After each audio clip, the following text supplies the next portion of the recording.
Yes, tukwaniriza ku mukutu gwaffe omuganzi okumanyikiddwa nga Uganda Mukamoli. Obadde okimanyi nti Jose Chameleone ali mu kumpi kuja Bebe Cool kunva oba obadde okimanyi nti Jose Chameleone sawa zino wetwogerera yegwanyiza mwana muwala gwe bayita Zuena Chirema oba mukyala wa Bebe Cool. Now the story is mwana muwala gwe bayita Zuena oba mami Zuwe, mami Alpha, mami Biata n'abaana abalala nabwe kityo yabadde ne birthday ennaku ezivuddeko awo emabega. So n'olwekyo abantu bangi mu nsi okwetoolola ensi ey'enjawulo bamusindikira obubaka kogatta n'okuba nti bawandiika social media oba okumusindikira obubaka nga bawuyisa ku social media. Mu bantu abamu abasindika obubaka mwalimu bakyala banne abamu wano okubeera omukyala omulungi ate nga mukozi. Mubamu ku ba celebrity abamusindikira obubaka njogera ku mwana muwala nga Lydia Jasmine, njogera ku mwana muwala nga Bamatake n'abasigaddewo. So n'olwekyo Zuena ku lunaku bamutiitiibya nnyo naye ate tekyagaana n'abasajja kubeera nti bamusindikira obubaka. Mu basajja abamusindikira obubaka kwe kuli producer Ronnie Onono ng'ava wali ku Sweetest Sound ate nga ye producer wa Bebe Cool. Omusajja oyo yavayo n'amusindikira obubaka. Abasajja abalala nabo bagezaako okusindika obubaka naye tebali so attractive.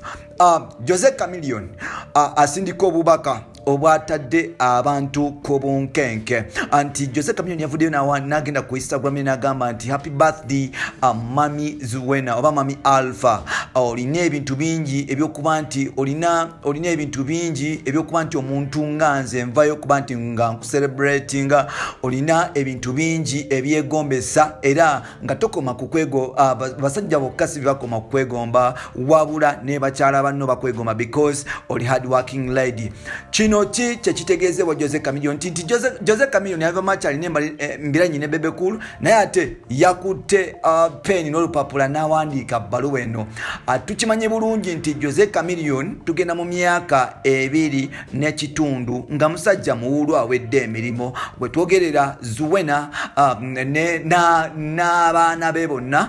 Bano abaana be njogera ku Abamakas, njogera ku Alpha, njogera ku Denze Dene actually ndiye rabidde erinyo oyo gaye wa Chameleone omunene oyo omutabanyi wa Chameleone omulala n'abasigaddewo neba Aira n'abasigaddewo nti Jose Chameleone mukyala yatuuka ekiseera n'anoba nga tali mu because Chameleone yaferring okwawula music industry n'obufumbo nti ebiseera ebisinga Jose Chameleone yali yekwasa ku music okusinga oconcentratinga ku family ye nga mukyala we alwawo kumulaba. Of course abakyala bonna yaddanga kumanyi nti okola mirimu gya kiro simanyi oli mu entertainment industry simanyi obeera busy naye omukyala yenna alina okwetagatta emyongo omusajja okubeera nti mune ebintu bye mu discussingako n'okumanya future yamu bweribera. So Jose Chameleone Daniel yamukubiranga amasimu bambi nga tagafaako.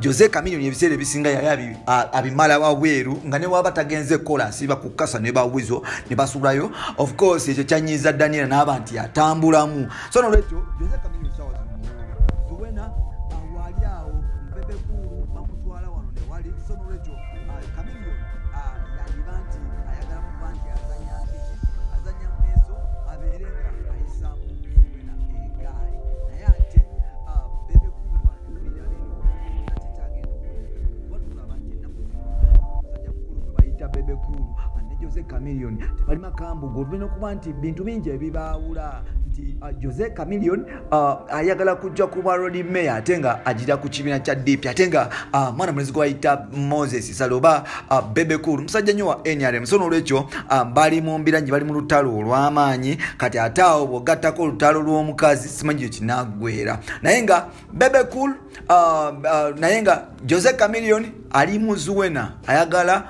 kumutwala kumukuba amatooke ayagala kumutwala Zuena tokose ettooke we naye nga ate gye binagwera tunabiraba gye binagwera. So n'olwekyo sigala ku mukutu gwaffe omuganzi nsigadde Ntambi Jimzo. Of course follow me on Facebook then Twitter Jimzo16 tunabanga tukwatagana TikTok Jimzo16 tunabanga tukwatagana tubeere nga tunyumya subscribe share obeere nga chaliwo naye afuna ku information. Bye.